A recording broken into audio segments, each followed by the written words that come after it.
There's something dangerously wrong with the Secret Service after completely failing to protect Donald Trump at a rally over the summer. The agency came under the spotlight, which forced the agency, they had to resign, the people in charge had to resign, and now reports have been revealed that one of the agents in charge of protecting Vice President Harris is under investigation for allegedly sexually assaulting one of the staffers. Wow, it just never stops for these folks. Unfortunately, they can't get a break. I don't know whether it's their fault. I don't know whether this is just bad. They're under a bad moon right now. It's hard to know.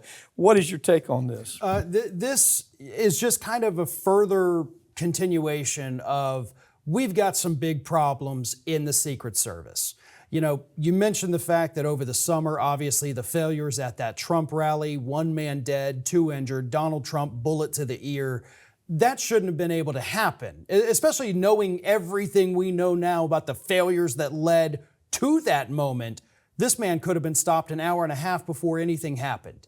But now we're getting even more ugly stories. You have this agent that is assigned to the detail of Vice President Harris, and after a rally in Wisconsin, the agent, I guess, was off duty, went out with some of the staffers, according to the complaint, and they all had a little too much to drink, goes back to the hotel room with a staffer, and according to her, sexually assaulted her.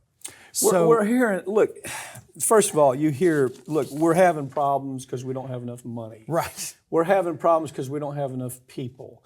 We're having problems because nobody's taking training real seriously. You've even heard we're having problems because of affirmative action. That's literally one of their arguments, because you're putting women in here. Ridiculous. But the point being is you've got what looks like a failed agency right now protecting the President of the United States. And as I say that, you have to give them this. They did save Trump from being murdered this last the second time. I mean, you know, it's weird that we have to say, well, the first time and the second time. The first time they wanted to murder a past president. The second time they wanted to murder a past president, and people act like, oh God, that's no big deal. You know, it happens all the time. It's unprecedented.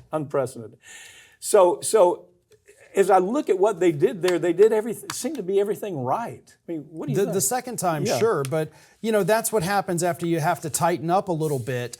And what we saw here was a breakdown. You know, not only with the Trump thing, with this sexual assault. These are incidents, these are things that could have been avoided. You need more stringent interview process. You need better oversight. You need people that are doing this job because they believe in it, not because, hey, no president's been shot at in years. I think we're going to be okay. This is a nice, easy picnic for the next 10 years of my life. And so the standards get lowered. And the lower the standards get, we've seen it with the military, we've seen it with police across the country. You know, remember the Bush years when they lowered the standards because nobody wanted to sign up for the military after we invaded Iraq. Right. So what we saw was an increase in gang members, KKK members, people. It's repeating itself. Yeah, it is. And almost, I'm not saying we have that in the Secret Service, but it's the same story. The standards get lowered.